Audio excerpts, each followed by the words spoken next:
Hi guys, welcome back to Tutorial Millennials channel.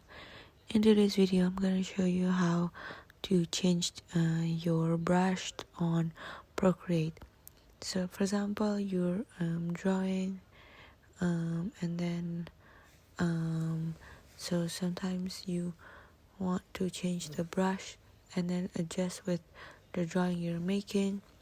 So for example, this is my drawing, and then I want to change the brush, so I just tap on the brush icon there, and then there is lots of different brushes that you can try. So for example, I want to now name it, so I'll go to calligraphy and then I choose the brush type, and then tap done, and then I can just start drawing again or writing.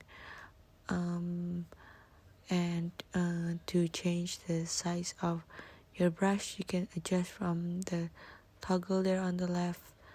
There is the sizes, and then to change so for example, this is the bigger size, and then for example, to change the pressure, I can just tap I can just adjust from there, so it becomes lighter. And yeah, so that's it for today. I hope this video is useful, and thank you for watching.